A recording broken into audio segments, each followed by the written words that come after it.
welcome back. In our final segment, we're going to be discussing the state opening of the 5th session of the 5th Parliament of the Second Republic of Sierra Leone by President Dr. Julius Maada Bio today in Parliament. This morning to discuss what we shall be expecting from the President. In the studio, we have Honorable Bamichidi, political commentator, and Melvin Etijan Mansare, senior parliamentary correspondent. Good morning and welcome to the show, gentlemen. Very much. Good morning. We're expecting to have Lawrence Williams, media and political analyst. Hopefully he would join us. I love what you're wearing, by the way, Melvin. Thank you very much. This should be good for us as citizens to be representing our local products like that. Sure.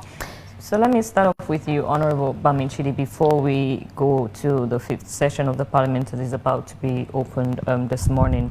Let's take a step back and assess the 4th session. How would you describe it? The 4th session? Yes. As governments they come with a blueprint for the people to know through the representatives in Parliament. That's what government think they will plan. Sometimes it falls within the manifesto, and sometimes it's sort of short and medium term. And don't forget, governance is continuity. If there's a good project ongoing, definitely it has to be collocated in the speech to the nation. But then I don't know why everybody gets this idea. The panel talking for 4 years. But then you have to say, that's why you have to tell the people, the people's representative, that's the conduit between the people and the governors. So that means you have to make sure this, the nexus is still connected. Now they give us certain things you have done according to the independence address, that I've done these 4 things, free education, all these other things. But then sometimes from the political lens I'm looking at, you talk about code, they say you lie. So sometimes instead of listening to the substance of his vision, they turn it so kind of, after 4 years now, it's doing that line to political campaigning. So everybody want to outsmart each other in terms of political difference. But now is the time.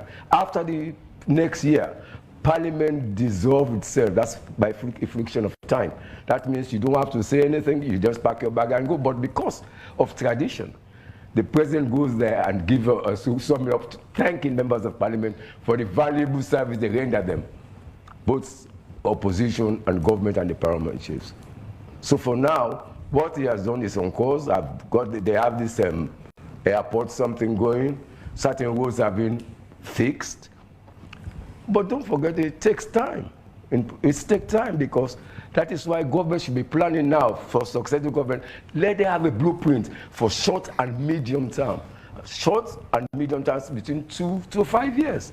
But if you come to there and say, because my manifesto doesn't spell out the same thing, we'll be going up and down as if like a yo-yo, with no sense of direction, rudderless. So she was asking earlier about the previous session before now, the expectations that people had, and the speech that the president made, and the concerns that were raised after the speech. Building that up now to today. Mm-hmm. What do you remember about the previous session? Funny enough. Very interesting question you're asking me. Then we have this Lungi Bridge, we have the airport thing. But then in between this COVID came in. It's not an excuse. That is why I mentioned this short term and long term, because sometimes you might propose you want to do this, but events will overtake you. But if you have standard policy, short and medium term, not every time you come, you tell me this, expectation is very high. Like the point of austerity. They've never addressed that issue of austerity. But the point is, it takes time. It's a process. Which means monetary policy, and then they'll think of changing the loans and everything. How can you really work in short space of time? And the Ukraine crisis is nothing to write home about. It's nothing to do with Sierra Leone. Our basic need, bread and butter, and try to make sure you provide basic facility, energy. And bread and butter was highlighted in the president's speech in the last session. But from then to now, what would you say? Would you say, in all fairness, that there has been some improvements in the bread and butter situation in the country? Definitely there have been some improvements. But the point is they've relaxed sort of duty, this taxation, this direct taxation, has been relaxed for them to accommodate. But it is also areas have the problem. The government will tell you have reduced iron rod in terms of taxes.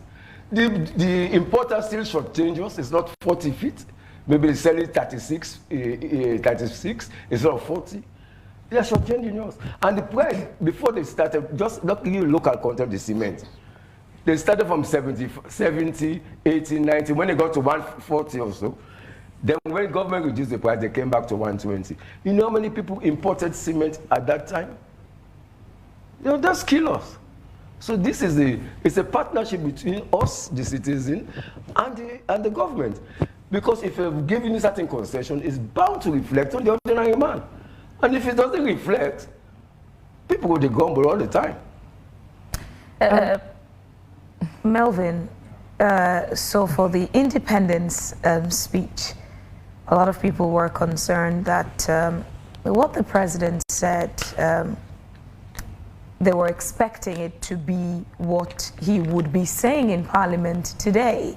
Well, you're one of those people expecting a different message for independence, and most of what he said for independence to be said now today. What are your expectations? What do you expect the president to talk about in Parliament? Well, basically, I would expect him to give us his scorecard, a report card of what he has done rather than what he intends to do.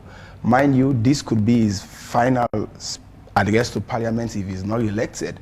So I expect him to be having a lot of political nuances, sort of kind of campaign message as to his accomplishments. But again, let's not forget that for us as independent thinkers in Parliament, we're always guided with certain documents, because the address of the president is not coming from the blues. It's predicated on manifesto promises, which we should use to evaluate.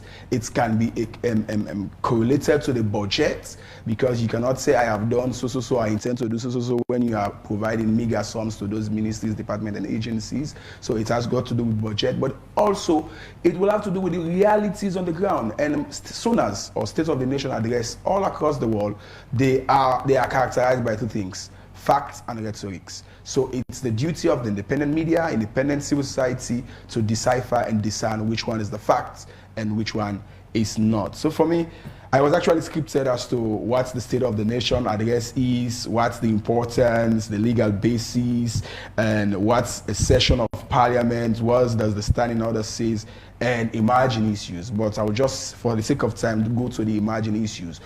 Let's begin with the fundamental rules. If you look at Section 73 of the Constitution of Sierra Leone, it's very clear that the Parliament is a creature, is a supreme legislative authority, and it's a creature of the Constitution. Although these days they have the skewed definition of Parliament, or Parliament regulates itself, which I have always argued not. It's not the case. Section 94 is very clear. It says subject to the provision of the Constitution.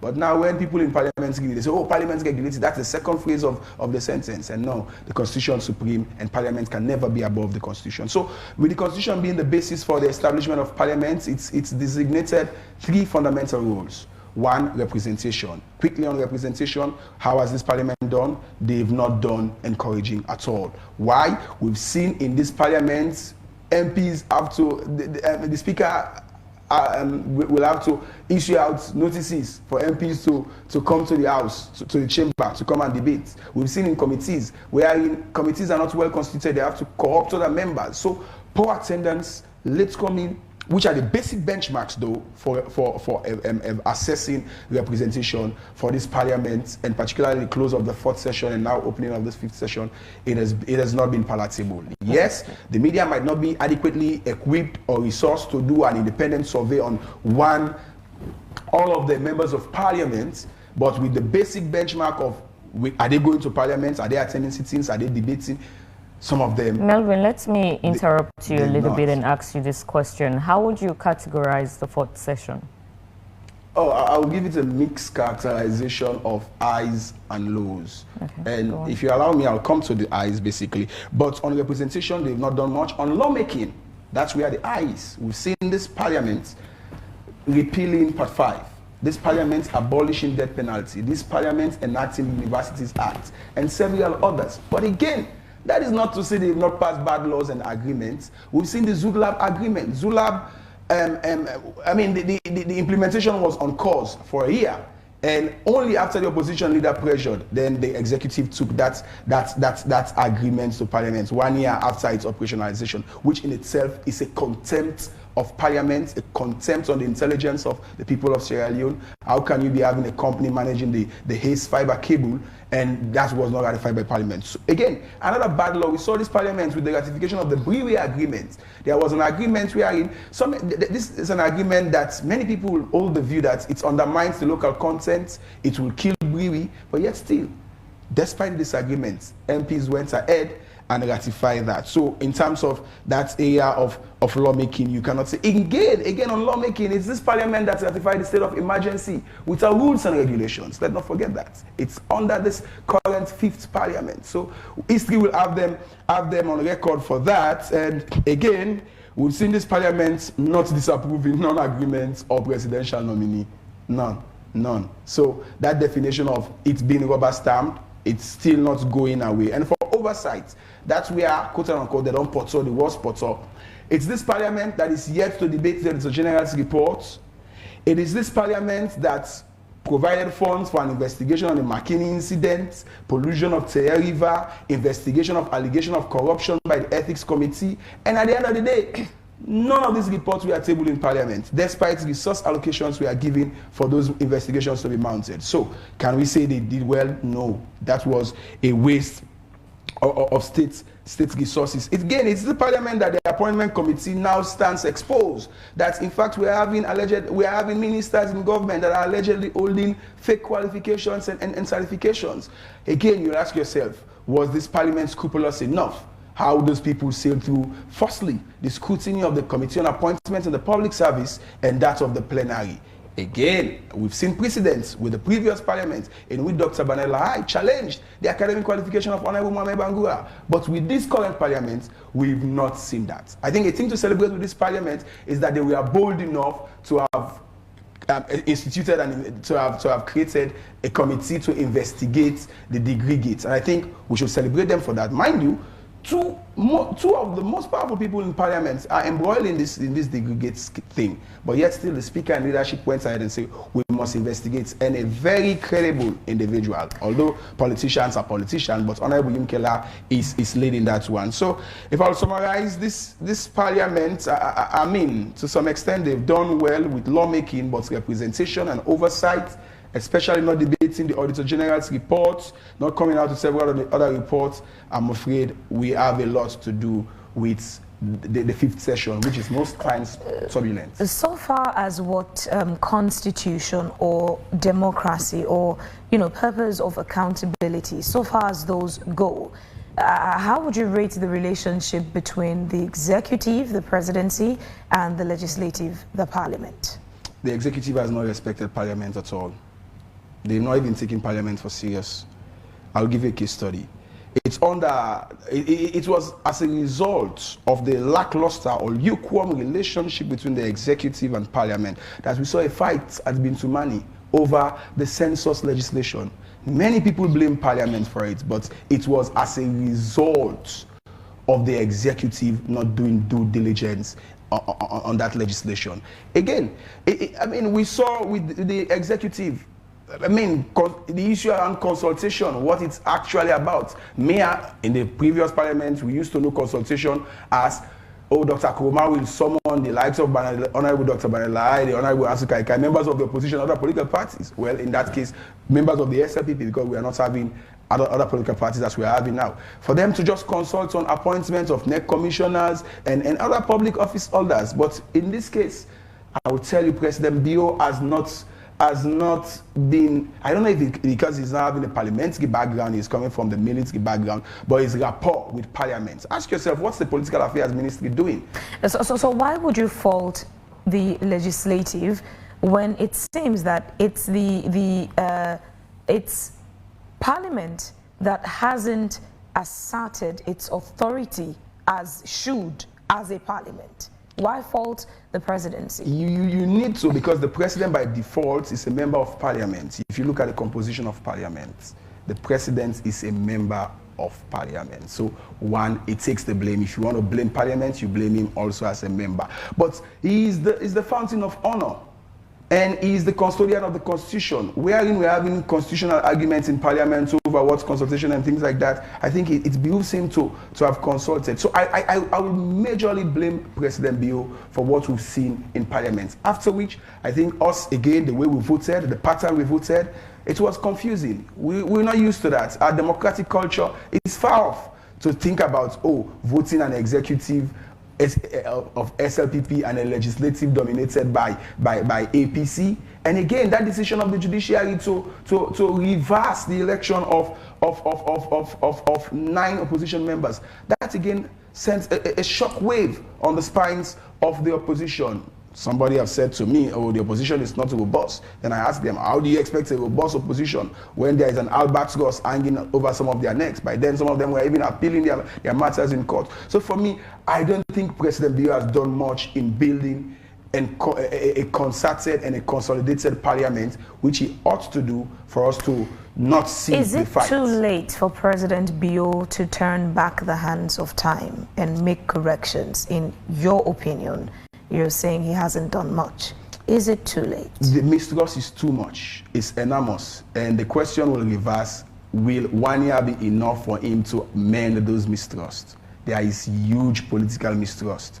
And I doubt it whether the time, just a year, is enough, particularly from a parliamentary standpoint, for him to fix those issues. But again, on the developmental side, he can. 1 year is still in. 1 year is a long time in politics. He can if he wants to, but I'm not seeing that willingness, because even the cabinet portfolio that is supposed to be having a good relationship with Parliament, which is supposed to be the Political and Public Affairs Ministry, ask yourself. The other day I saw the Deputy Information Minister delivering an address on behalf of the President, who was not in town. And I asked myself, where is the Political and Public Affairs Minister? That ministry, in fact, has been dysfunctional in terms of its relationship. And so if we are to, we are to blame them directly, but we're going to blame their employers, who is President Bio, because if that ministry had been robust, I mean, we'll not be talking about some of these issues that we are grappling with. Okay. Honorable Bamichidi, today is the 5th session of the 5th Parliament. Let's look at some of the promises being made by the President during the last opening. He talked about injecting millions of dollars into rice cultivation, for example, the Tomabom. With the current realities on the ground, did we see any of those things in fruition? What we lack is monitoring and supervising some of these projects. Just imagine they spent how many thousands of dollars for the Tomabom rice research project. The man was in Bo, and something different going on in Tomabom. So that's why there's something like, you see, the disconnect between Parliament and if the Parliament was robust, they will say, no, I've been there. I know what I'm talking about. I just looked at the angle that when you see, consultation is very, very good. Late Pakaba used to consult with the parliamentarians. And because because he used to consult, certain laws, even this salary increase, it was a big tussle for us to have that even increase, that is about 1 million euros. And then what they did was this Parliamentary Service Commission, which was passed. It was a big tussle between the executive and Parliament.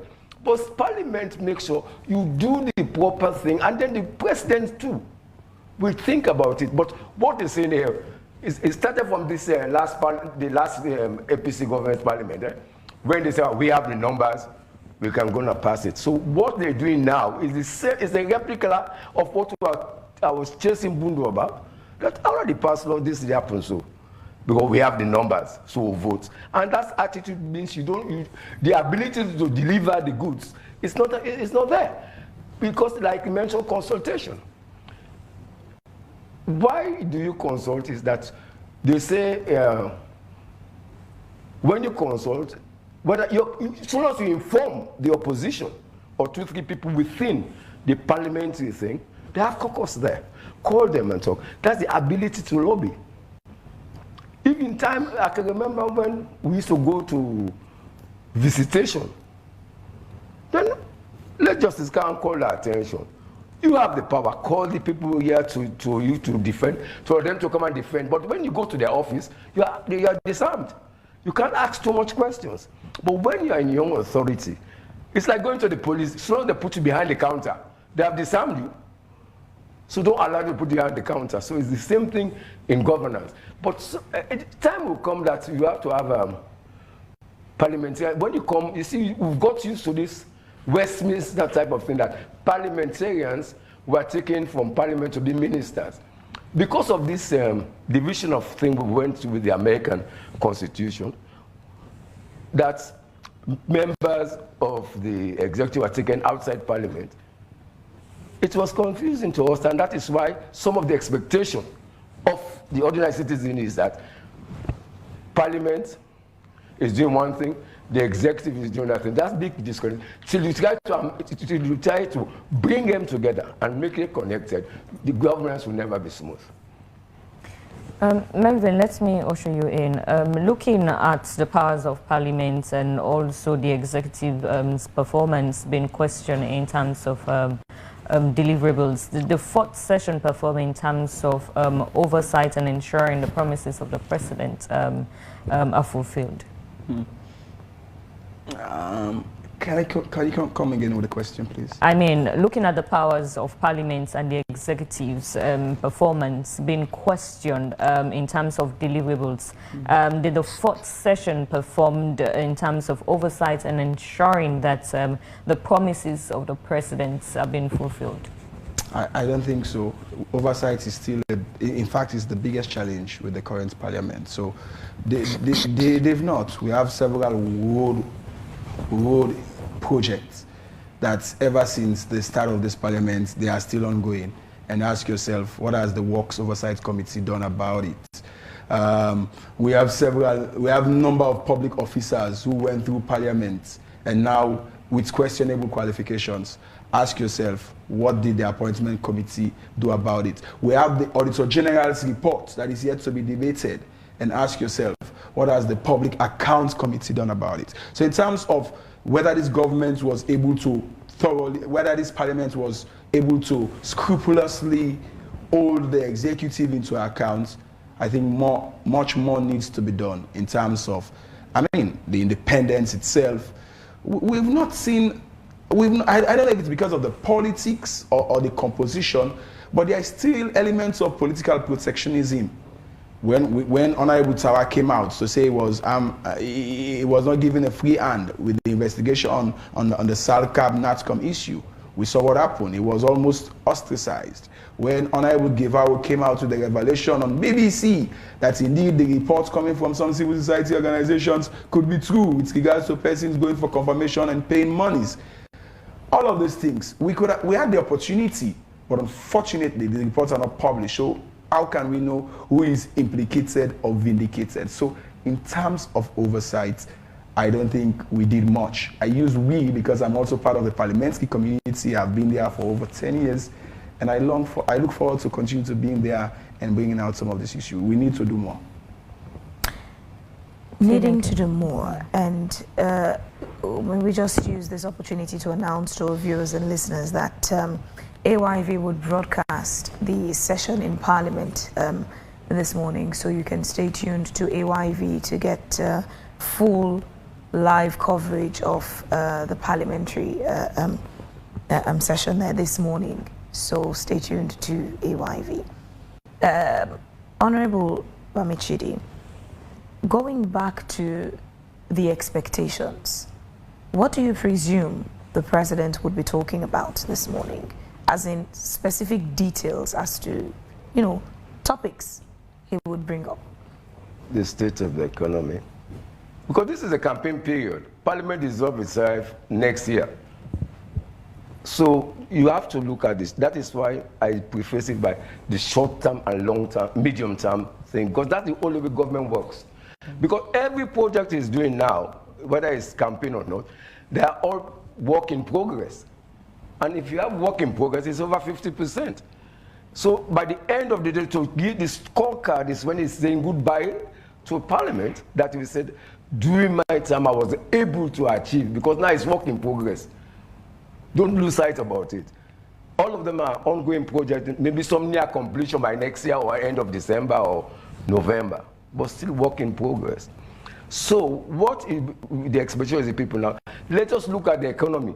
Even this money, this new note they are talking about, it's only on the little jingles that you hear on your telephone. It is not properly, people are not properly sensitized. But then, not to power up business, but at the same time, let the people understand, because it's going to confuse them. These are all both in things that people be looking at and to say it's not happening. So now we look at the economy, maybe how we're going to look at it. Then even a little bit of salary increase, because to cushion that shock from 10 to 15,000 leons, and you expect people to come to work. So the average man going to work now from Calabar is costing about 15 to 20,000. So government have to take that with the human face now. Government have to take that into consideration to see it make salary adjustment. Because most of the things we are talking about, the wage bill, that is high.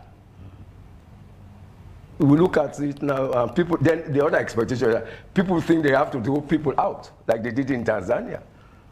We don't know, but let us wait for the result of the inquiry. But 2, 3, when the bear is crying for blood, automatically you have to make the sacrifice. 2, 3 sacrifices have to make, then you appease the tension of the voters. Do you foresee the president's speech to be defensive, as in giving excuses or justifications why some of these areas are not up to where citizens expect it to be, or deceptive to say we've done XYZ, overestimate the level of success, or be genuine to say there are genuine concerns in these areas and we haven't accomplished XYZ and this is the plan to accomplish XYZ? What do you foresee? Well, like I mentioned, the budget, what they plan, because that's what's going to touch the ordinary man's life. That's what you want to see. Because now they say price of gas is down, it's gone up again. These are all the things, but the expectation is, let us see where we can adjust this bread and butter, because never have they said we've moved out of austerity. We keep calling it bread and butter. But the government have to acknowledge that we're on austerity as of now. You say, okay, we are paying salaries on time and everything, but is it working? The nexus for the ordinary man going to work because of the fuel price. Don't tell me it's Russia. What we're talking now is that ordinary man taking that keke or poda to get to office costs you 15,000, and you have a family, say family of 2. So that area too, we have to look at it to see that the corruption angle can be minimized or contained.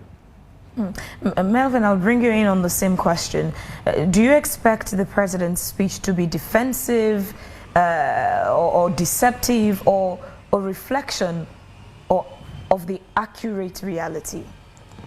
The president is a politician, and having followed several sonars, I'll tell you their common characteristics are either rhetoric or reality, and I expect a mix of both.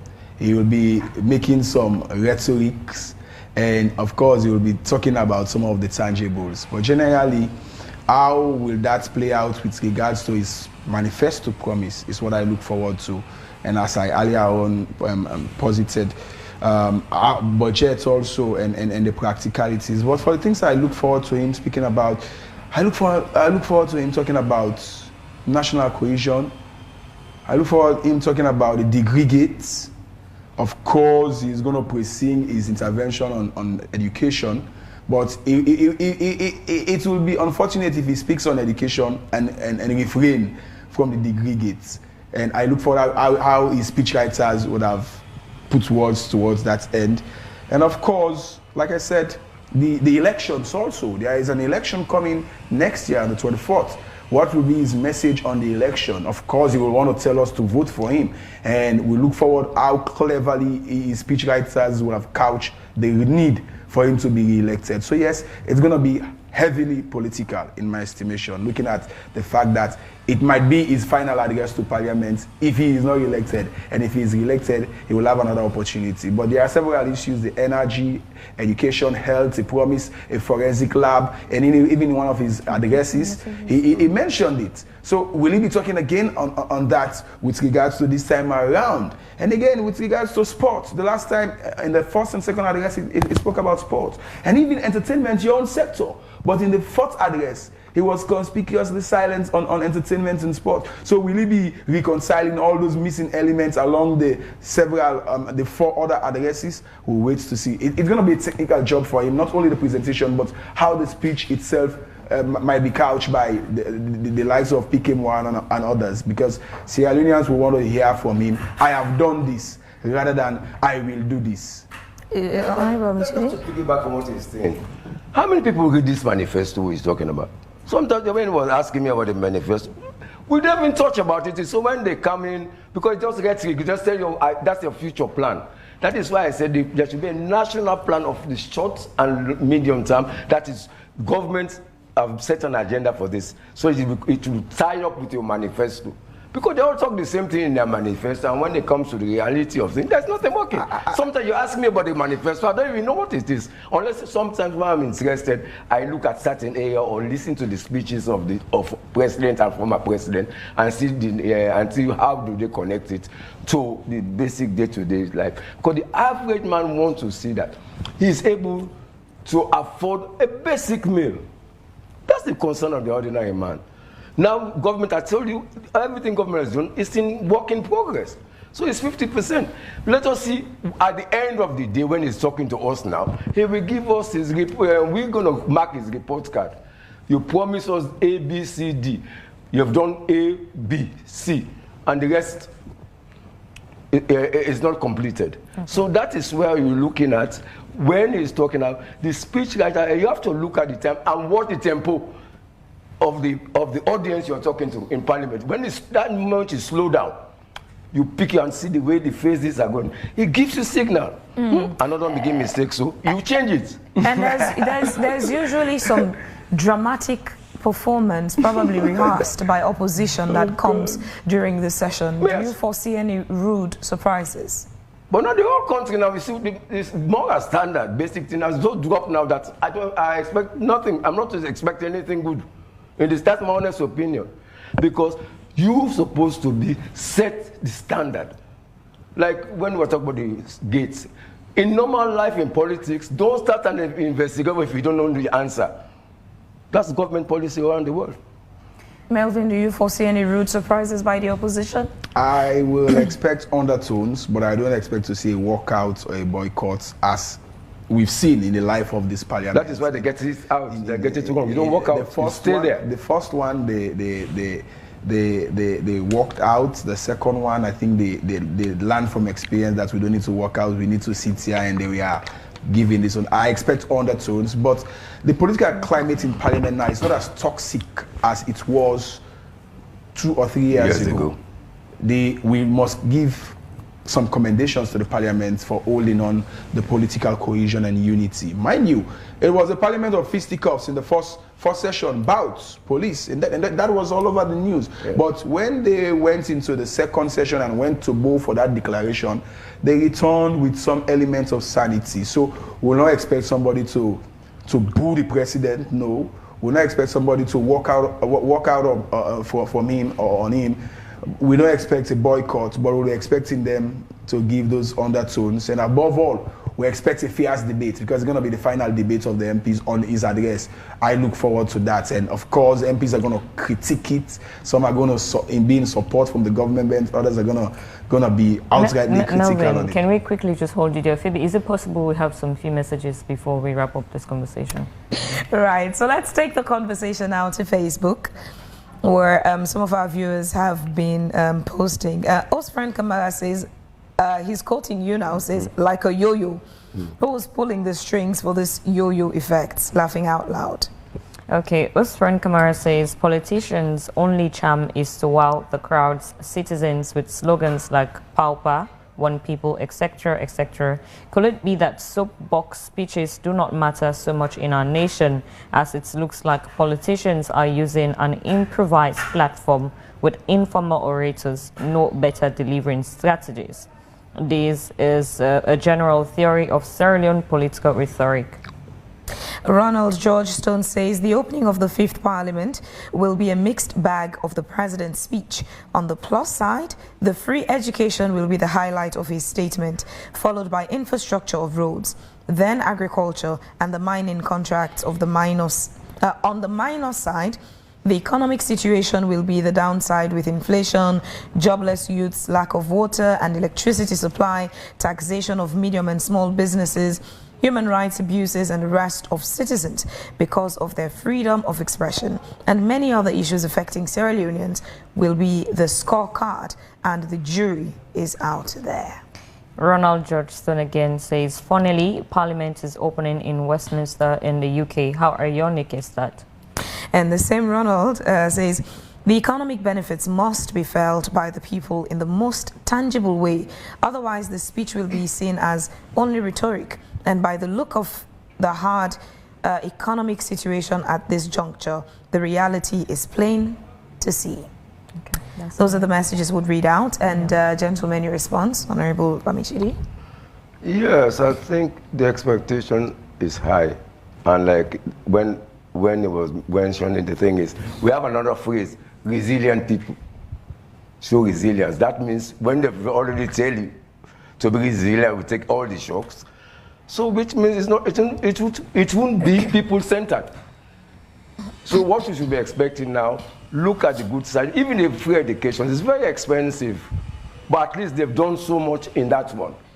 The quality depends now how you address the negotiation with the teachers to make sure you come it up to speed to have a quality education. It was free, now it's free quality education. And that's all that next one should be the teachers. Their condition of service have to be looked into. Okay. Melvin? Yeah, I think I will encourage the unions to follow the session in Parliament on AYV and elsewhere, and let them make informed decisions based on what they've had, and if possible, what they will be reading. It's sometimes easy to make hasty conclusions because of our political biases.